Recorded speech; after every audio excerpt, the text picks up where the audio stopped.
ነብዩ ሰለላሁ ዐለይሂ ወሰለም በሁሉም ህይወታቸው እዝነት፣ ፍትሃዊነት፣ ትሁትነት ሁሉም የሚታዩ ባህሪዎቻቸው ናቸው። በጣም በርካታ ባህሪዎቻቸው አሉ። ከዛው ጋር አንድ ያነሳ ነው አለ ነብዩ ዐለይሂ ሰላቱ ወሰላም የሶሻል ስታተስ ወይም የማህበራዊ ደረጃ ልዩነትን ማስወገድ የቻሉ ነብይ ናቸው ሰለላሁ ዐለይሂ ወሰለም። ባላቸው ደግነት ምክንያት ደግ በመሆናቸው ምክንያት ሰዎች እንደፈለጉ በነፃነት የሚናገሩበትን ማየት ፈጥረዋል። አንድ አዕራቢ ነብዩ ሰለላሁ ዐለይሂ ወሰለም ምርኮ ያከፋፈሉ ባሉበት የገጠር ሰው መጣና اعدل يا محمد فإنك لم تعدل بفتح كفافل انت أنت محمد علاج فتحوا هنا أنت محمد النبي صلى الله عليه وسلم فقق قالوا لنا يملسوا لت من النو ويحك يا أعرابي من يعدل إن لم أعدل النبي صلى الله عليه وسلم ويقول لك أنت قتر سو إني فتحوا كالهم ማን ሊሆን ነው አለ ነብዩ ሰለላሁ ዐለይሂ ወሰለም። ፈገግ ብለው ነው የመለሱለት። እዚህ ጋር ዑለማዎች የሚሉት በጣም የሚገርመው ነገር ብዙ ጊዜ የምናየው ነብዩ ሰለላሁ ዐለይሂ ወሰለም የመለሱበትን ሁኔታ ግን ደግሞ ያ አዕራቢ እንዲህ እስከመናገር ድረስ ምን አይነት ነፃነት እንደነበረ ነብዩ ሰለላሁ ዐለይሂ ወሰለም ራሳቸውን እንዴት ትሁት ሆነው ታች እንዳወረዱ የሚያሳይ ክስተት ነበር። ያ አዕራቢ እዚህ ድረስ እስከመናገር ማለት ሌላም ከአረቢዎች ጋር ከዚህ ከገጠር ሰዎች ጋር በተያያዘ የተለያዩ አጋጣሚዎች አልፈዋል። ነብዩ ሰለላሁ ዐለይሂ ወሰለም ህይወት ውስጥ አንድ አረቢ መጣ፣ አንገታቸውን ቡርዳ የለበሱትን ጋቢ መሳይ ነገር ሰብስቦ ያዘና አነቃቸው። ነብዩ ሰለላሁ ዐለይሂ ወሰለም ያ መሐመድ አንተ መሐመድ ወይ ያ ረሱላህ እንኳን አይደለም የገጠር ሰው ነው፣ በቃ ምንም ግዴለሾች ናቸውና አንተ መሐመድ ወይ أسألك من مال الله وليس من مال أبيك ولا أمك لاجل كالله جنزب فلق الله وتأيك الله ستين كبيت المال جنزب أنت يم تأيك كناته ويم كاباته مجازنا لله لاجل كالله جنزب أنت النبي صلى الله عليه وسلم فقال قالوا لنا أعطوه ستوت بالوراء الزوج النبي صلى الله عليه وسلم زنتاتشو ለሰዎች ያላቸው ክብር እርሳቸው ድንበር ቢታለፍባቸው እንኳን ድንበር አያልፉም። ነብዩ ሰለላሁ ዐለይሂ ወሰለም ድንበራቸውን አስብረው ነው የሚቀመጡት። ሐቅን አይተላለፉም። ነብዩ ሰለላሁ ዐለይሂ ወሰለም አንድ አይሁድ ነብዩ ሰለላሁ ዐለይሂ ወሰለም ብድር የወሰዱ እሱ ዘንድ የወሰዱበት አይሁድ ነበር። ያ አይሁድ ጊዜው ሳይደርስ መጣና ያ መሐመድ إنما أنتم بنو عبد المطلب لمطل إن أنت عبد المطلب زوج بدر مصر الزم معقية منزازات تودان لاجو أمتع بدرين لاجو أمتع جنزبين لاجو جزي عن الرسم تملكت عمر بن الخطاب قال كقول نبرو أنا قلتنا بك بتأم تبساجتو يا زوج يا عمر على النبي صلى الله عليه وسلم ይህ ሰውዬና እኔ ካንተ የምንፈልገው ከዚህ የተሻለ ነገር ነው አለ ነብዩ ሰለላሁ ዐለይሂ ወሰለም። ከዚህ የተሻለ ነገር ነው ካንተ የምንፈልገው። እሱም አጠያየቁን እንዲያሳምር እኔም ደግሞ አከፋፈሌን እንዳሳምር ልትነግረን ነው የሚገባው ነብዩ ሰለላሁ ዐለይሂ ወሰለም። በእርግጥ ጊዜው አልደረሰም አሉ የተነጋገርንበት፣ ግን መልስለት ስላስደነገጥከው ደግሞ 20 ቁና ጨምርለት አለ ነብዩ ሰለላሁ ዐለይሂ ወሰለም።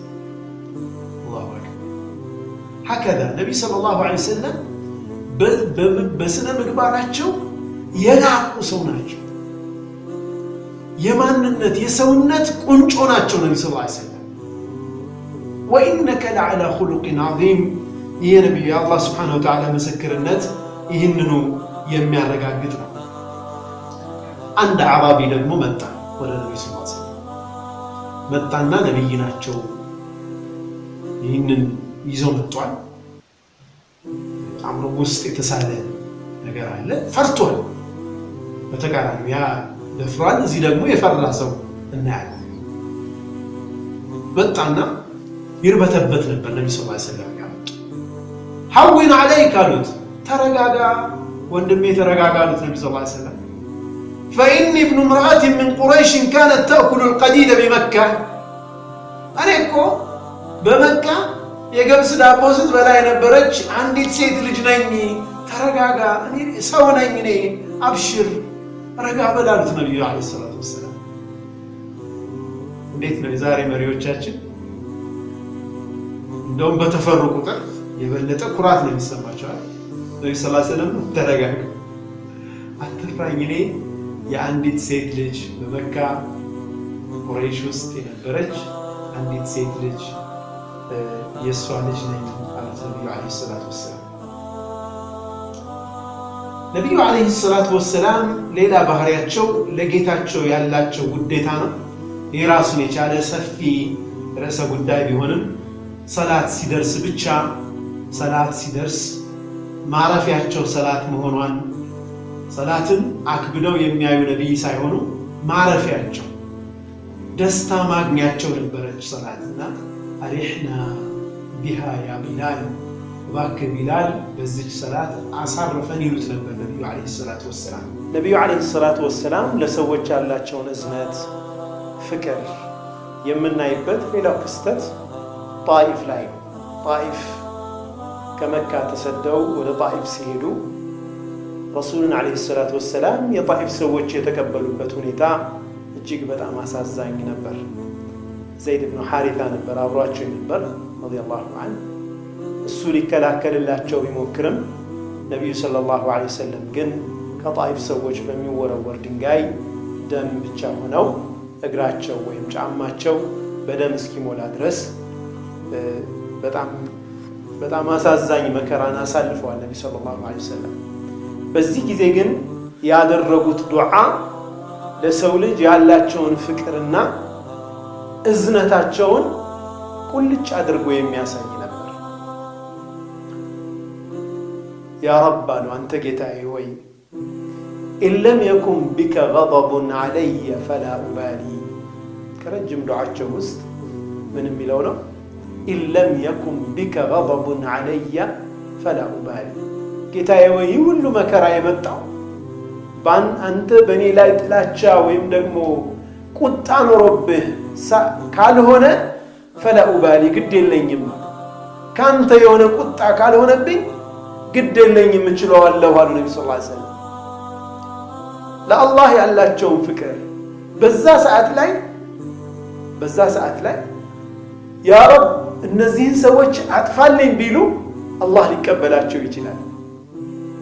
አላህ ዱዓቸውን ሙስተጃብ ሊያደርግ ይችላል። እሳቸው ግን ኢለም የኩን ቢከ ገضቡን ዐለየ ፈላ ኡባሊ፣ ያንተ ቁጣ በእኔ ላይ እስካልሆነ ድረስ የሚደርስብኝ መከራ ሁሉ ግድ የለኝም አሉና ግን ደግሞ ወላኪነ ዓፊየተከ አውሰዑ ሊ፣ ይቅር ባይነትህ አንተን እኔን ደህና ማድረግህ ደግሞ የበለጠ ሰፊ ነው፣ ያ ረብ ዓፊያ አድርገኝ ብለው ነቢ ስ ሰለም ዱዓ አደረጉ። ነቢዩ ዓለይሂ ሰላቱ ወሰላም በአንድ ወቅት አንድ በጣም ኃይለኛ ሰው አሊሃችሁን ጌቶቻችሁን ተሳድቧል ሙሐመድ ተብሎ ተነገረውና በቁጣ መጣ ወደ ነቢዩ ዓለይሂ ሰላቱ ወሰላም። ነቢዩ ዓለይሂ ሰላቱ ወሰላም በእርጋታ ተቀበሉት፣ በፈገግታ ተቀበሉት። ቁጣውን የእርሳቸው ፍቅር አከሰመውና አላህ ስብሓንሁ ወተዓላ ሂዳያ ሰጥቶት ከእሳቸው ጋር በነበረው ውይይት ወደ ኢስላም ገባና ሙሉ ለሙሉ የእሳቸው ተከታይ ሆነ። ከዛ ምን አለ? ያ ረሱለላህ አላቸው፣ ያ ረሱለላህ ወላሂ ለቀድ ሰዐይቱ ኢለይከ ወማ ዐላ ወጅሂ ልአርض አብገዱ ኢለየ ሚንክ። ወደ አንተ ስመጣ በምድር ገጽ ላይ እንዳንተ የምጠላው አልነበረኝም። አሁን ካንተ ስሄድ ደግሞ በምድር ገጽ ላይ ያንተን ያክል የምወደው የለኝም አላቸው ነቢዩን ዓለይሂ ሰላቱ ወሰላም። ፍቅራቸው ለሰዎች ያላቸው እዝነት ሰዎችን በጣም ተቆጠውና ጠላትነት ይዘው ቢመጡ እንኳ የማሸነፍ አቅም እንደነበረው ከዚህ ታሪክ እናያለን።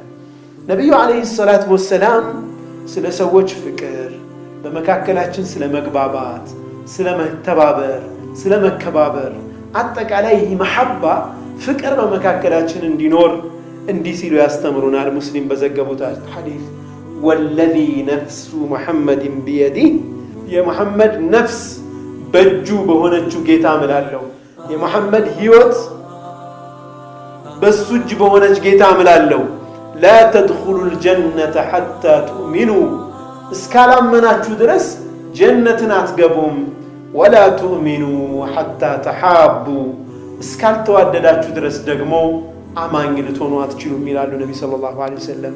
ይህ መሐባ ዘውታሪ እንዲሆን በመካከላችን ያለ ፍቅር ቀጣይ እንዲሆን ደግሞ ምን ይሉናል? ኢዛ አሐበ አሐዱኩም አኻህ ፈልዩኽቢር ወንድሙን አንድ ሰው ሲወደው ፍቅር ውስጡ ሲሰማው ይግለጽለት ፍቅሩን እወድሃለሁ ይበለው። ፈልዩኽቢርሁ አነሁ ዩሒቡ ነቢዩ ሰለላሁ ዐለይሂ ወሰለም አንድ ሰው ወንድም አድርጎ ሲይዘው ሲተዋወቀው ፈልየስአልሁ ዐን እስሚህ ስምህ ማን ነው ብሎ ይጠይቀው። ወስሚ አቢህ የአባቱንም ስም ይጠይቅ። ወሚመን ሁወ ከየት እንደመጣም ይጠይቀው። ፈኢነሁ አውሰሉ ሊልመወዳ ፍቅር ለመጨመር ትስስሩን ለማጥበቅ ይጠቅማል ይላሉ ነቢ ስ ሰለም። ማን ነው ስምህ? ከየት ነው የመጣኸው? አዲስ ሰውን በዚህ መልኩ ተዋወቁት ይላሉ ነቢዩ ዓለይሂ ሰላቱ ወሰላም። ኢዛ ኩንቱም ሰላሳ ሱብሓነላህ በጣም የሚገርመኝ ሐዲስ ነው ይሄ። ሶስቱ ናችሁ ስትቀመጡ ይላሉ ፈላ የተናጀ እትናኒ ሁለቱ በሹክሹክታ አያውሩ አሉ ነቢ ስ ሰለም ዱነ ሳሊሲ ኢላ ቢኢዝኒ ያለ ፈቃዱ ሶስተኛውን አግልለው ሁለቱ ሰዎች ሹክሹክታ አያውሩ አይንሾካሾኩ እርስ በርስ ያንን ወንድማቸውን አግልለው ለምን አሉ? ፈኢነ ዛሊከ ዩሕዚኑ ይህ ሐዘን ውስጡ ላይ ይፈጥራል ያስከፋዋልና ወንድማችሁን አግልላችሁ ሚስጥር አታውሩ አሉ ነቢ ስ ሰለም። ቋንቋ ቀይሮ ማውራትም ያውሩ ዛሊከ ዩሕዚኑ ይህ ያሳዝነዋል ያስከፋዋልና ይህንን አታድርጉ ይላሉ ነቢ ስ ሰለም። ማህበረሰባችን ውስጥ በጣም ተራ የምንላቸውን ነገሮች ሁሉ እንኳን ሳይቀር ነቢዩ ስ ሰለም አሳስበውን ፍቅራችን መወዳችን በመካከላችን ያለው ትስስር እንዲጠብቅ ነው ያስተማሩን ማለት ነው።